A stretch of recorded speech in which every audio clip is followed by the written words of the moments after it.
The following is a production of DallasCowboys.com and the Dallas Cowboys Football Club. How about them Cowboys? Yeah! Go Cowboys!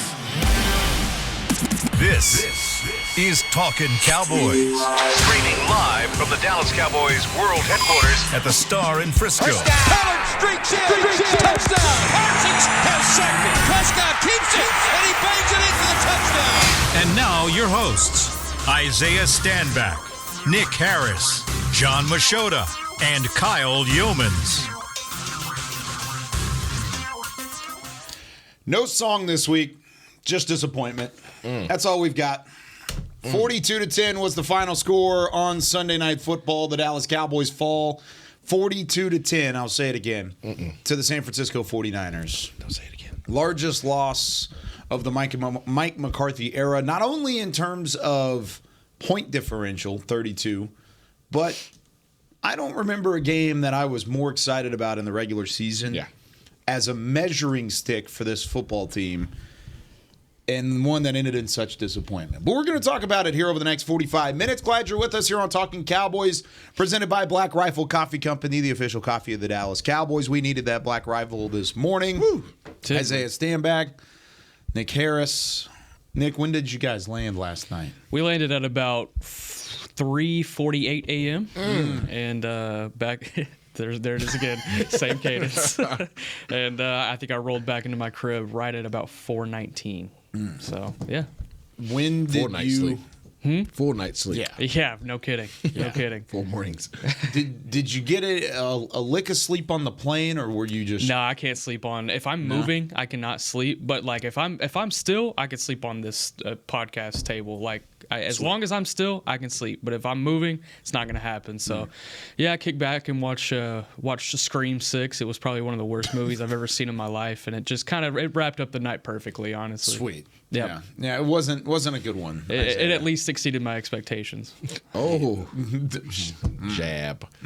Jab. Let's talk about that. I mean, the expectations were certainly there. A loss in this game, 3-2. We're talking about this in a much different light, I think, if it ended in a competitive loss. And there's no moral victories in football. We've talked about that before. And I mean, there is a moral victory in not getting embarrassed, and that's what happened on primetime television with the entire nation watching. San Francisco won in all three phases, and they just got the job done from the jump, where Isaiah, the Dallas Cowboys, did not. No, you didn't. We sat here last week, and we talked about everything under the sun. One of the things that we talked about was the last 2 times these teams face each other, and how Dallas, to keep it 100, Dallas got punched in the mouth. Yeah. Physically Handled. And everybody wanted to turn their attention towards the scores, as if the scores were the ultimate dictator of the result on the field, in terms of like the physicality. And it's not always about that, right? We say, I'm always talking about the stat line, and it's not, sometimes it tells a story, sometimes it doesn't. A lot of times it just adds a little color to what's going on. But the stat line tells one heck of a story from last night. The physicality tells one heck of a story from last night. And you didn't right your wrongs. The areas that you struggled in previously, you struggled in again. And that is the more unfortunate aspect, even more so of the loss. It wasn't that you can handle losing to a really good opponent. But when you've lost to this same opponent 3 times and you haven't corrected the things that you've struggled with, that's when you have a problem. Yeah, and it feels like you're going backwards, too, in a big way. It felt like 4 steps back yesterday, like not even 2, and I don't see any step forward afterward.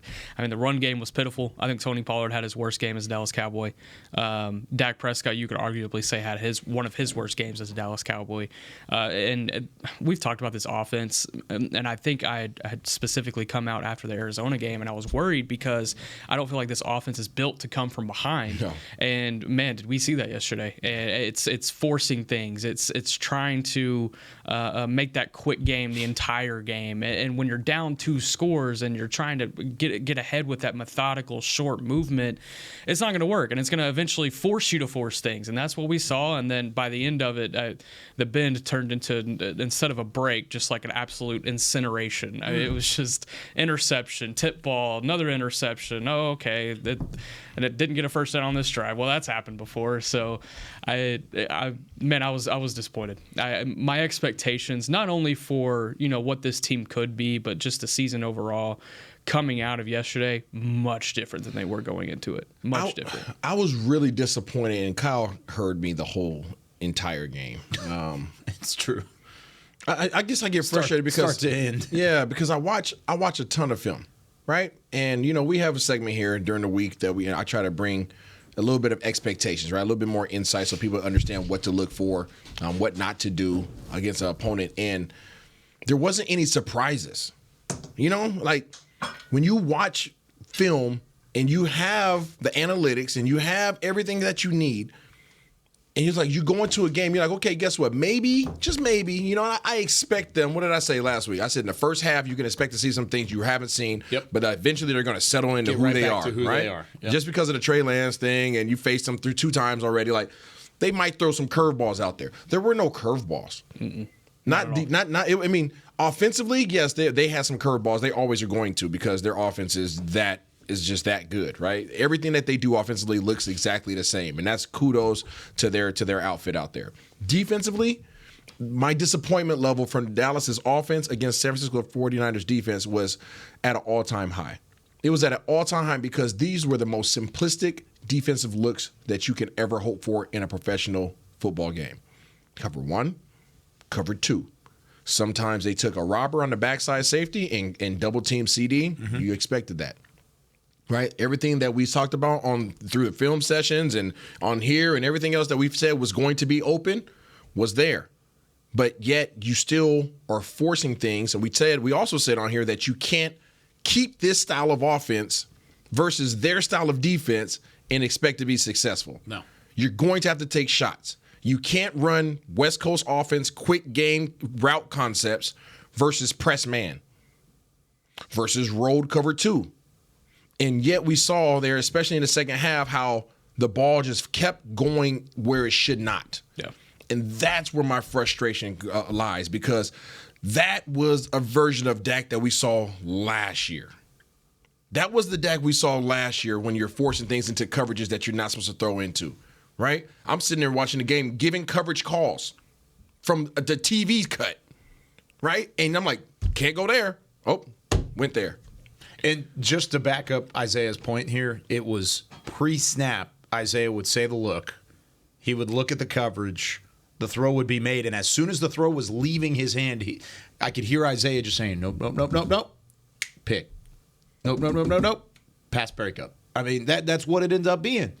And so when you're looking at it from that standpoint, and it's simplistic enough from a read quarterback-wise, former quarterback, in the TV copy, imagine what it looks like on the field. Yeah, it's different. No doubt it's different. There's a bird's eye view versus field level view. Absolutely. But if you're still able to see it like that, then why is QB1 unable to do so? I don't know. I can't speak to that, Kyle, and I don't want this to turn into a Dak dragon. And it's not all Dak's fault. It's not all Dak's fault, because let's call it 100. And I mean, the things that I feel like I say on here, on any other platform, I wholeheartedly feel like I can stand behind. I see Coach McCarthy every week. Mm-hmm. Okay, I see him. I shake his hand. I say what's up to him. He did not call a good game. He didn't. He did not call his best game. He admitted that too. Yeah, I believe it. He did not call a good game. They did not change what they had been doing. And unfortunately, West Coast offense is not complex enough to run the same things with the same looks. You have to mix things up. You have to mix up personnel groupings. You have to mix up motions. You have to mix up formations. You can run the same offense, but it has to look different.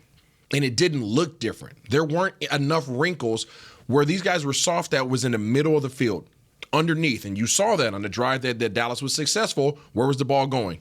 Dump down. Yeah. Little hitch on the middle, right? Taking what the defense gives you. This was the bend but don't break defense when they're playing 2 high safety. When they're playing 1 high safety, take your shots. Mm-hmm. The times where Dallas took their shots, the balls were bad, timing was off, protection, something was always wrong, right? And that's been the story this year when they've tried to push the ball down the field. But I just felt like there were plenty of opportunities, especially when the game started to get out of hand, to work your way back into it if you understood what the coverages were. And I honestly think, as bad as the stat line shows in running game, I don't think the running game was that bad. Matter of fact, I felt like the running game was actually relatively good early on in the game when you were actually giving it to your running backs. Like, they were moving the ball, but then they got out of it. I mean, they had like 2 yards on the first 4 drives. I don't feel that. I hear you, right? So the stat line shows one thing, but as you watch the They game, also had 2 carries on the first 4 drives. Exactly. And one of them was a fumble, like in It was deep in the one red true. zone. Like I'm just. But I think that's part of it is But that's that they ball went security. away. Yeah. They Yeah. went away from it after the fumble, saying, Yeah. we can't give the ball up. That's a like ball that. security thing. That has nothing to do with the yardage. It's still part of the run game. Absolutely, it's still part of the run. But guess what? You have to you have to trust your guys that they're not going to do that again, or put another back in. Yeah. You know what I'm saying? But like, you can't. If that was a positive play before the punch out, it was a positive play, right? He probably had like 7 yards. Yeah. That's a positive play. It was the most positive at that point. You know what I'm saying? all Like, night. like I'm taking like 3-4 yards on the ground against San Fran. I'm taking it. I'm taking it all day long. Everybody's looking for the big splash plays. We would love to see the big splash plays. Tony Pollard, big splash plays. I mean, Pollard had 3.6 yards per carry at the end of the night. Yeah. And, it wasn't like he did anything down the stretch either that really Was it jumped like off 8 the page. carries for 29? Yeah, 8 for 29. Yeah. But I come at it Wasn't from the good. standpoint where you have to keep them even. Yeah. You don't have an offense that you can just sit back and throw the ball. I've talked about this extensively since I've touched down here, Kyle, that Dak's not a just sit back and throw the ball quarterback. That's just not his thing. That's not to say that he can't do it. It's not his thing. He is best when he has a running game. And you have to run the ball in order to have him be effective as effective as you want him to be. And you just didn't. Yeah. We talked about after the Jets game how the time of possession allowed that defense to really settle in and have such a good effort. You could say the same about the Giants game as well. I looked up with 12 minutes to go in the second quarter, and by this point, I believe it was already 14-0. And the Niners had the ball 12 and a half minutes out of the first 16 and a half minutes. And look, I understand the defense gave up 42 points yesterday. I understand that even in the second half, there were no adjustments made, and they were just Brock Purdy looked like Tom Brady for a minute. He was dicing up their zone coverages. It felt like a 3rd and 14 was a 3rd and 2, but I have to give a lot of this criticism towards the offense yesterday. The defense tried to hold their own in the first half. They forced a turnover after Tony Pollard's fumble. Jordan Lewis rips Christian McCaffrey. Amazing play. Yep. You know, you kind of feel like that's going to turn the tides, and then another 3 and out. And defense makes a stop to keep it. I believe it was 14-7. Offense can't do it. Offense can't make anything happen out of it. They can't cut it to even 14-10. And then San Fran goes down and scores before the half, 21-7. And then the offense, okay, another opportunity here. We can dive back into the game coming out of the break. 3 points, and then another touchdown, and then that's where they just broke. When the defense is on the field for that long, and then the injuries start stacking on top of that, that's when it becomes really difficult. This offense, I feel like the loss is really built around that. It starts there. Well, the defense definitely has some responsibility. Don't get me wrong, but the offense, that's where the loss starts for me. Yeah, I think the defense had chances to switch the game and set the tone. I mean, the first one was the opening drive, the fact that they had a chance, and we talked about the coin toss last week. What would you rather do? I would rather have my highly vaulted defense out on the field first, have a chance to get the ball back, and instead they just let up a long, lengthy, methodical drive, left a wide open George Kittle for a touchdown, and it opened the game in a way of, here we go. Here's San Francisco again, one of the best offenses in football right now, working like one of the best offenses against our defense that's supposed to be one of the best in football. And then you had the chance to turn the tide in the middle of the second quarter. You went down, you finally got points on the board, a big-time drive from Dak Prescott. The play calling was good. They took what the defense gave them. They were able to work down the field. Kevontae Turpin then takes the top off, goes over the top of the defense. A great ball from Dak Prescott hits Turpin for 6. Boom, 14-7. You feel pretty good at that point. Feel pretty good if your defense gets back out there with decent field position. It was from the 25. You got a chance there. But then you had the 3rd down and 4, the 2 penalties, the unsportsmanlike conduct. Yeah, that sucked. And the taunting penalty over the top from J-Ron Kearse. The Kearse one I don't have as much problem with because I went back and looked at it. He was taunting, and it's pretty clear and concise. That's a bad play from J-Ron Kearse.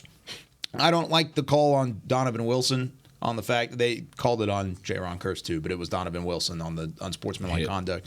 I thought it was a clean hit. Great hit. TV copy, thought it was a clean hit. All 22, went back and looked at it, thought it was a clean hit as well. I didn't like that call, but then Kearse over the top would have ruined it regardless. Yeah. Either way, offense for San Francisco stays on the field. You drive down the field, you score 21-7, and just deflation. And nothing. They never responded. Yeah, there was no punching back. You had a chance even after the 3rd and 4 penalty and the drive was kept alive to say, all right, let's bow up here again and get a stop. And you didn't do that. So as much as I agree with Nick, I think it does start with the offense. And I've got more stats on the wide receivers coming up in the second segment. I do think the defense was very much so at fault on the fact that they had chances I'm with you. to take this game back, and they never did. 9 drives yesterday ended without a first down. 9 offensive drives. 5 3-and-outs and 4 turnovers. Six of the first 7 in the first half, right? Yeah. Ooh. Yeah. Yeah, I mean, so 8 first downs total. San Francisco had 8 when I looked up like 4 minutes into the game. San Francisco had 25 on the night. Dallas had an average of 2 first downs per quarter. Yeah, man. An average of 2 first downs per quarter. That tells the story. Yeah, it does. It just wasn't good, man. No. It just wasn't good. 197 total yards. Total. It's the third 3-interception game by Dak Prescott. They were bad interceptions, though. Yeah. The tip ball happens, but we've talked about that before. But he threw it into a bad coverage. Thank you And very it would much. be different if the whole rhetoric around this offense was over the offseason was about not having those tip balls happen. You know, Yeah. it'd be different if it was like a one-off that we didn't see 6 times last year, however many times There were it was. 3 bad interceptions. Sometimes it was interceptions where it's all like, 3 oh, that of was a them good were play. bad. All 3 of them were All 3 of them were terrible. bad. Like, terrible. All 3 of them were poor decisions too. It's not like there was even That's one. what I'm Like coming even from. the downfield ball, it was double It coverage, was chucked up. He chucked it up there. forcing. Chuck it up there. Hope. It was a hope. Yeah. We have a good sample size on this offense, I feel like. We're 5 games in. Yeah. I don't think there's any excusing or sugarcoating at this point. Like, this is what the product is, and apparently what it's going to be, this offense. And that's what's scary. And, yeah, Texas Coast, not looking great. South Padre is like the one beach I like kind of appreciate in Texas, and that's Port Aransas I feel like okay. that was that Turpin drive yesterday. It was like, oh, there's South Padre, and then you get up to Corpus, and you're like, okay, there's not a lot here, and then Galveston, you're like, oh my God, please, and then that's where the 3 picks happen, and then you get to Beaumont, and you're like, oh my God. For everybody that Get is me to listening, New Orleans. listening to this show in the coast on the Gulf Coast of Texas, we apologize for I catching love the strays. state of Texas. It's my home. I love this place, but we have some of the worst beaches on the planet. It's horrible. It's the one thing we don't have. I can tell you that. More like Texas toast. All right. When we come back, let's dive into this offense. Offensive line back and healthy. It didn't look the way that you anticipated it either. Dak Prescott had pressure on him all day long. What went wrong up front? And why are the wide receivers struggling to gather separation? Let's talk about that right after this with more Talkin Cowboys following the 42-10 loss to San Francisco right after this. Todd thought it would be secure to jog in the cheetah savanna. Todd believed the big cat repellent he bought online was reliable. And now, Todd is trying to be faster than this cheetah that can run 80 miles per hour. But the good news is, Todd has AT&T 5G that is fast, reliable, and secure. And he learned the best thing to do is stop running and toss her the backpack with the beef stew. AT&T 5G. Fast, reliable, secure. It's not complicated. 5G requires compatible plan and device. 5G may not be available in your area. See att.com/5G for you for details. Black Rifle Coffee Company serves premium coffee to people who love America.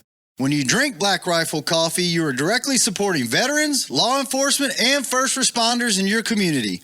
Black Rifle's expert roasters love coffee almost as much as Texas loves football, so it makes sense that America's Coffee partnered with America's team. Go online at blackriflecoffee.com and fuel up with the official coffee of the Dallas Cowboys.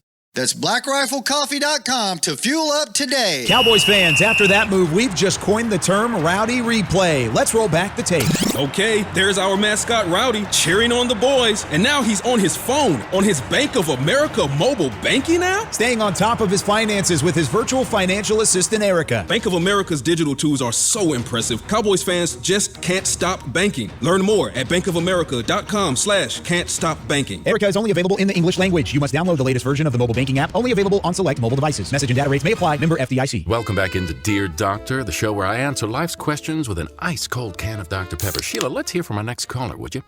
Dear Doctor, my friend supported me during a tough time, but what's the right gift that says, thanks for being a shoulder to cry on? Okay, this one's easy. I say give her a delicious Dr. Pepper.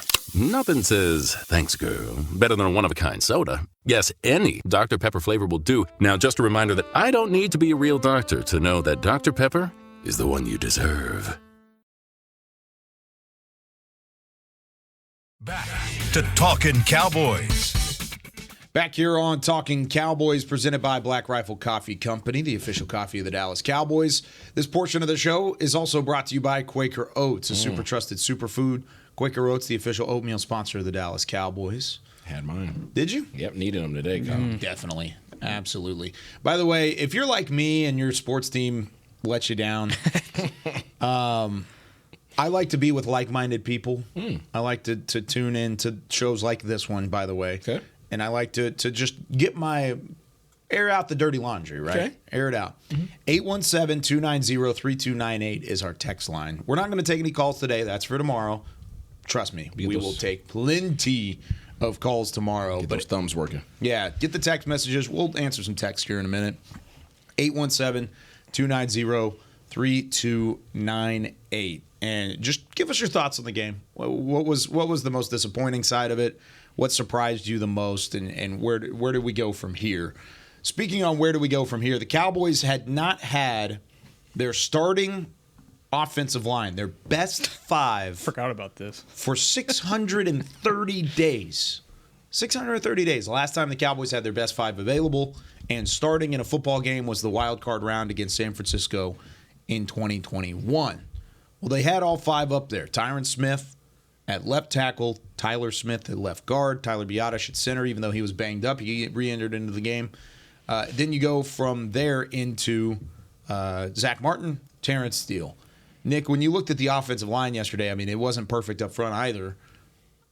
I mean, what went wrong for them, or was it just San Francisco's too good of a front seven? I will say, as a prologue here, I typically go back and watch trench work a little bit more in my second watch, and I haven't had the opportunity to do my second watch yet. But on initial watch, seeing it with my own eyes, it didn't look pretty.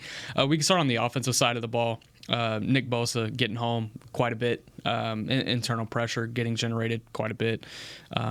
I feel like Tyron Smith held his own for the most part, and before the offense just completely broke apart.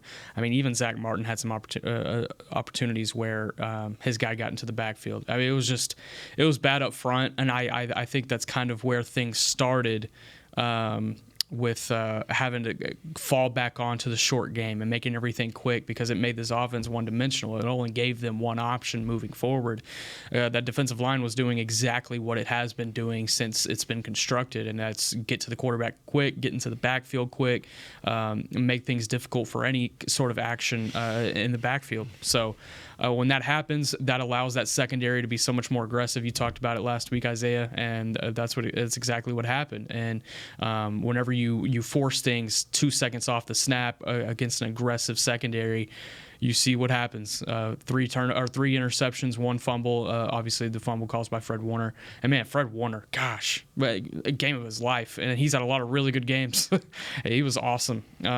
Getting into the backfield, affecting the pass game, the forced fumble. He was all over the place. Really, really good player that they have in the second level there. I honestly, last week, I didn't factor him in enough. I didn't factor him in as much as I should have. But clearly, the Cowboys didn't either. I got one question from the 308, and I'll throw this to you, Nick. Has Terrence still taken a step back, or has he not just been as good as he was last year at this point? Yeah, I need to see a little bit more from T. Steele. I'm with you there, probably 308. Granted, you're going against Nick Bosa, so, I mean, the challenge is stiff. But you were just paid. Player of the year. But you were just paid, and it's a long-term investment. When you're a long-term investment as a tackle, you got to be able to stop those guys. You're not expected to stop those guys every single time. Yeah, he's going to get home. Yeah, he's going to get a sack. He's going to get his. But Nick Bosa was really disruptive last night. Mm-hmm. What did you think about the offensive line? Well, like Nick, I'd have to go back and watch it a little bit more.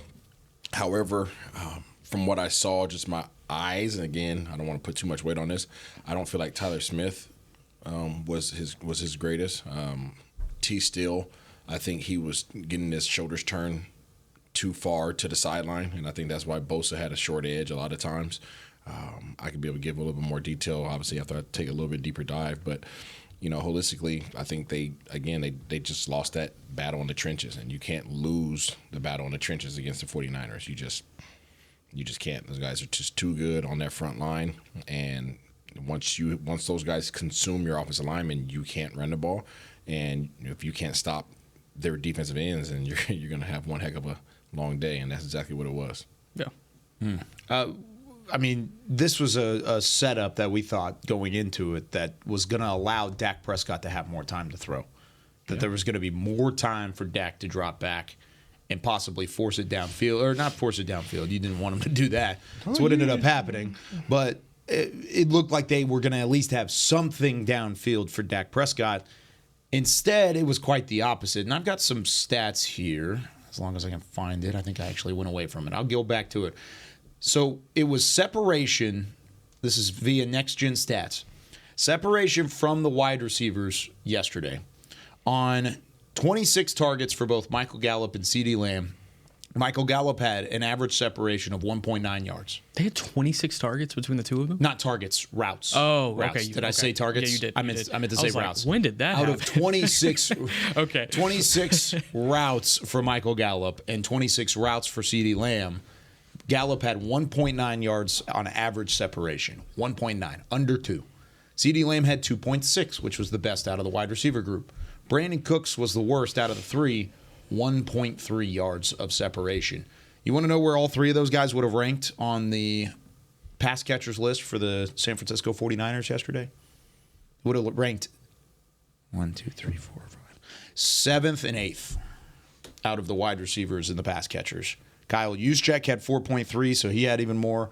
Christian McCaffrey, George Kittle had more. Of course, Brandon Ayuk, Deebo Samuel. Even Jawan Jennings had 5.8 yards per separation. Yeah, George Kittle probably separation. Broke a world record in that department last night. Only 2.8. Oh, really? Okay. But still, I mean... for a tight end, that's solid. For a tight end, it's really good. I will give credit where credit is due. Jake Ferguson had 4.7. So if there was a pass catcher you could rely on, it was Jake Ferguson. But my question now turns to, why aren't these wide receivers getting open, and where can you fix that the quickest? Because the routes are simplified. Everything here is so simple, and we heard it over the offseason in a positive connotation, but I think it's starting to take a negative one. Everything's quick. Everything's right across the middle. I'll say I was going through Next Gen Stats last week, right? And it has the really good 5-column look on where the targets have been for Dak Prescott through the first 4 games. He's only had, I believe it was 4 attempts right down the middle of the field. And I'm sitting here and I'm looking at this West Coast style offense where, you got a lot of routes coming across each other. Why are you not hitting guys in stride? And it's waiting till everything is past developed and you're hitting guys more on the boundary. It doesn't give them opportunity to do anything out of it. And that was overcomplicated yesterday. Am I looking at it wrong there?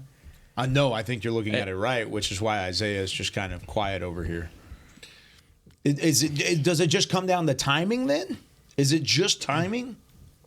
Is that all that's off? It's not. No, that's not all that's off. It's what guys have been subjected to running in terms of the route concepts. And to your point, the routes are more simplified, and that's okay as long as you mix up the alignment of the receivers, as long as you mix up the concepts. Like the route tree is the route tree, right? There's some that are more complex than others, but for the majority of there's probably 16 to 20 routes in the entire route tree, right? It's expanded since the origination of football, but but I mean, for the most part, they're just not being utilized properly. Was it Film Room last week, or was it film? One of those shows. It was either Film Room or Special Edition. Yeah. It was Film Room. We talked about the opportunities that were there against the 49ers defense and how you could take advantage of them. Drive concepts, shallows. I think there's one time where I think there was a whip route that was ran that was actually completed yesterday. Those are man beaters, rub routes, those concepts. You weren't seeing it You like to push the ball down the field if you're facing man-to-man coverage. There's rollaways, there's comebacks, there's double moves. There's a whole lot of things that you can get to, but then again, the protection aspect comes into it. But one thing this offense has not done successfully, that they have done successfully over recent years, is push the ball down the field. Yeah. And that comes because of the standpoint of you're running the West Coast. But that comes right back to what I said last week, the West Coast is not going to work against the 49ers.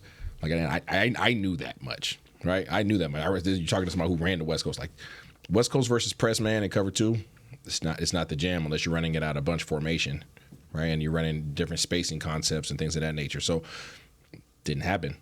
You try to run your traditional offense and you got your traditional butt kicked. I would challenge anyone to go back on the film last night and try to find at least 10 routes run.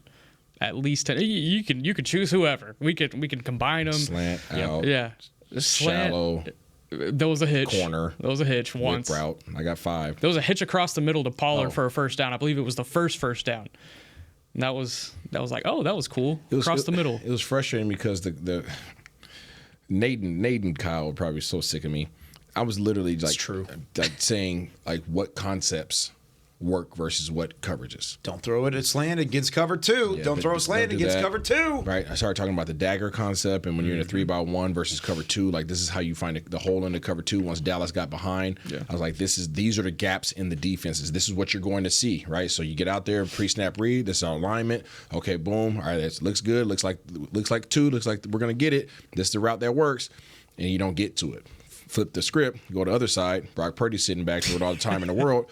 What route concepts did we see, Kyle? We ran cover 2. Yep. The same exact concepts that I was saying would work against them. I was just about to say that. Was working against Dallas. And it's the game's not – it's not a complicated – at least against the 49ers, their scheme, it wasn't complicated. Steve Wilkes, as good as a defensive coordinator he is, they did not get in their bag yesterday.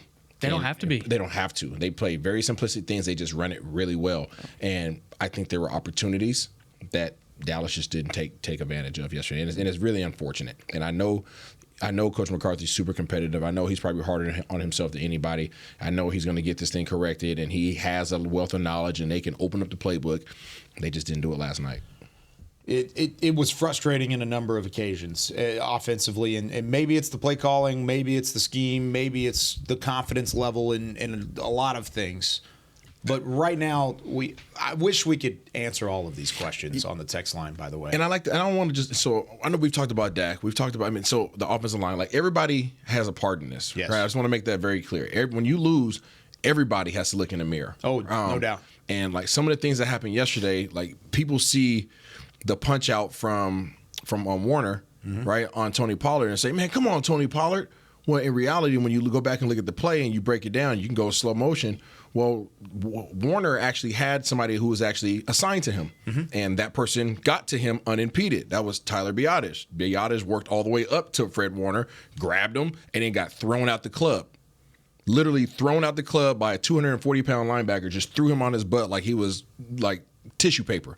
And then went out, proceeded to continue working his butt off, and goes and punches the ball out. So somebody makes a play when they were actually had somebody assigned to them, that person got to them, that person didn't execute their assignment. Because that took place, all of a sudden it's a turnover. Yeah. Right? So when I say like holistically, you have to be able to pull back and look at the entire picture. Yeah. You can't just look at what was the end result of the play. Like everybody plays a part in this. And that was a complete collapse last night from the execution on the field to the play calling in the booth. And that goes on both sides. Yes. You talk about looking in the mirror. I think my mind jumps to 3 guys. Mike McCarthy and Dak are the first 2. I feel like they go with each other for reasons we've talked about on the show already. Mike McCarthy, they've got to complicate the play calling a little bit more. They need a little bit more multiplicity in this offense. There's got to be some juice added because I can't honestly look at one thing that I've seen offensively so far this season and say, yeah, that's juice. That's something you can build upon. I really haven't. Third guy is J-Ron Kearse defensively. He's had a rough year so far. Yeah. Rough year. Yeah, that's definitely part of it. But man, he's had a rough part. And honorable mention CeeDee Lamb. In a season where he's trying to vie for a top contract extension and to be paid as a top receiver in the NFL, when you're at a 21-7 type game in the third quarter, you got to show up. You got to be able to get open and make it easy for your quarterback. And I don't feel like he did that last night. We've talked about body language on the show. It was at an all-time low last night. And the post-game availability, he was still pretty frustrated and I hear that and I saw that, right? But it's not all on him. It's I not do know all. that, Yeah, but this route tree is some, not what it's been, right? It's not what it's been in Kellen Moore's system. CeeDee Lamb's going to have a lot more plays. That's what it was built on. That's what it was predicated on. This offense is not. And to your point, yes, they have to open up the playbook and find a way to get your playmakers the ball. CeeDee Lamb and Brandon Cook should be getting the ball, not freaking Schoonmaker. I'm sorry, no disrespect. You know what I'm saying? I'm just that being one real. in studio on 3rd down and long. Why are we throwing a seam up the right hash mark to Luke Schoonmaker? You know what I'm saying? Like, no disrespect, but like, come on, man. Like, you have some highly touted receivers. Use them. And there's so many ways that you can use them, but you just are not, you haven't, at least to date, haven't got creative enough with your formations, with your motions and your shifts to put these guys in matchup advantages. 3rd and 6 in the 3rd quarter, still in a game that you could win, and you run the ball against press man coming out of the gate. Yeah, I mean, there's just so many plays you can go back and you can circle and say, why? I mean, that's it. That's just why. All right, let's take our second break. When we come back, we're going to try and answer as many questions as we can because I just counted them up. We have 41 text messages thank y'all, since the show started. Let's rapid fire. We might rapid fire this thing. You could still throw in your questions. 817-290-3298. More Talkin Cowboys right after this.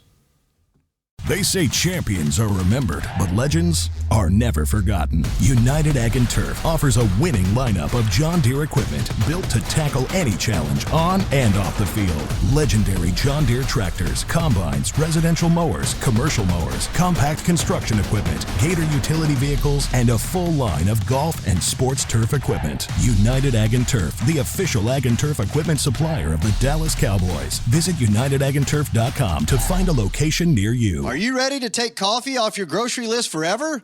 Black Rifle Coffee Club is here to help. As a coffee club member, you'll get your favorite coffees roasted, packaged, and shipped to your door free of charge on your preferred schedule. Set it, forget it, and never run low on coffee again. Members also get exclusive deals on coffee, products, and discounts from partner brands. Ease your mind and let Black Rifle worry about your coffee supply.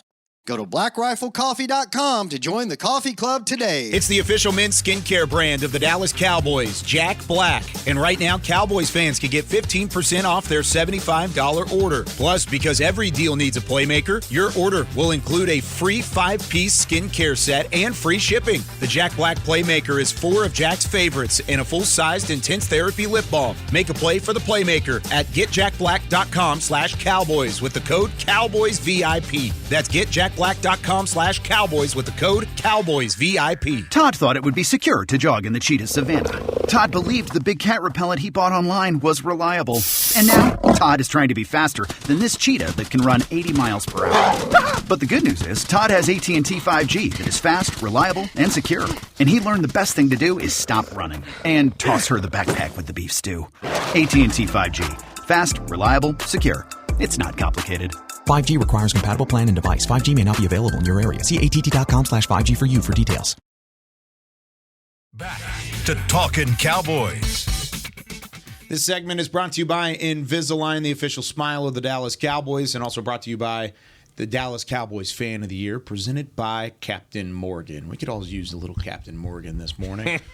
Put it in the Black Rifle coffee, make it work. Mm-hmm. All right. Cowboys lose 42-10 to the San Francisco 49ers in Week 5. I said it last night. This one's a tough one to swallow. But the sun did come up this morning. There are still 12 games left.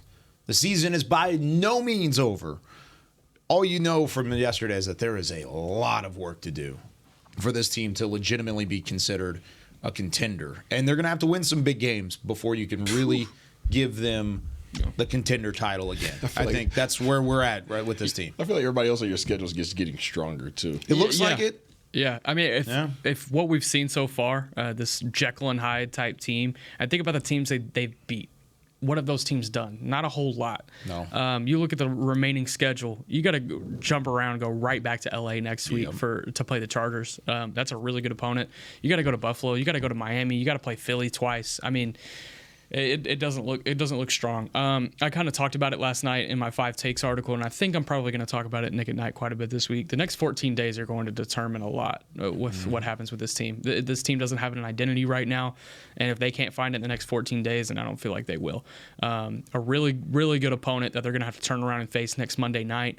It's a really good opportunity to bounce back, but it's also a really good opportunity to get stumped once again, and that's and then you get the bye week. And I think the bye week, oddly enough, it comes at a good time. It actually works. It actually comes at a good time. Before the season started, I was like, that's a terrible draw on a bye week. And now you're like, wow, thank goodness that thing is coming. Yep. All right, let's rapid fire some questions. Let's go. I'm going to bunch out of the 45. Now it's up to like 55 since the text messages keep rolling in. Do it now. 817-290-3298.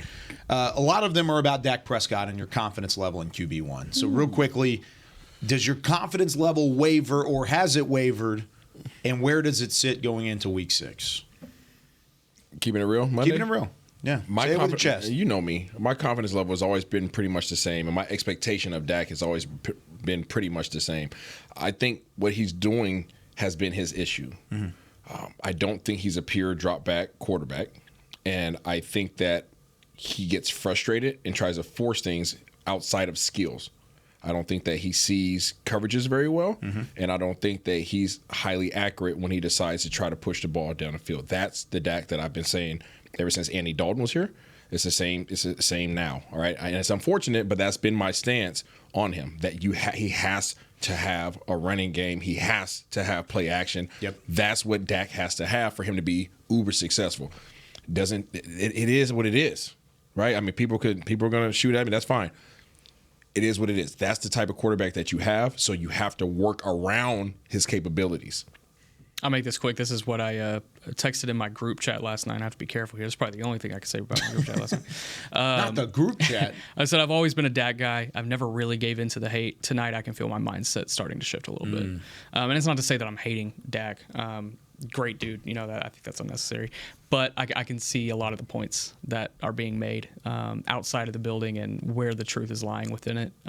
He hasn't taken over a game so far this season. And in 2 games where they really needed him to, he hasn't been able to do that. Because we've seen what Dak looks like at his best, and it's been very far from that early on this year. Yeah, the last time I can remember looking at it and saying, wow, Dak is next level was 2021 going into the bye week prior to the calf injury against New England. For me, it was 2020 before he got hurt. Yeah, before the injury. That was his best. See, and that's kind of...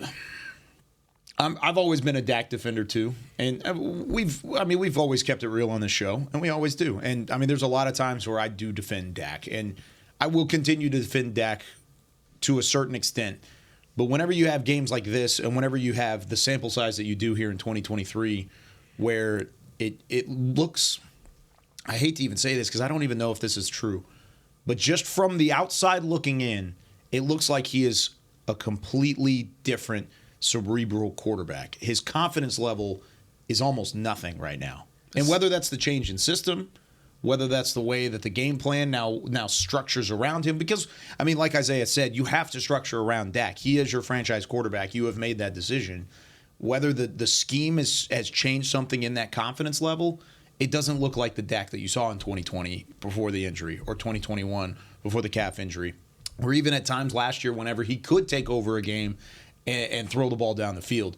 I haven't seen that number 4 this year. I haven't seen that from Dak Prescott in 2023. Doesn't mean we can't. Doesn't mean that can't happen and that he can't do that, because we've seen it before. But there's got to be some sort of change and some sort of switch that needs to be flipped in order to get there. And it's going to have to happen quickly, because if not, you're going to be exposed just like you were last night on Sunday Night Football. I wish...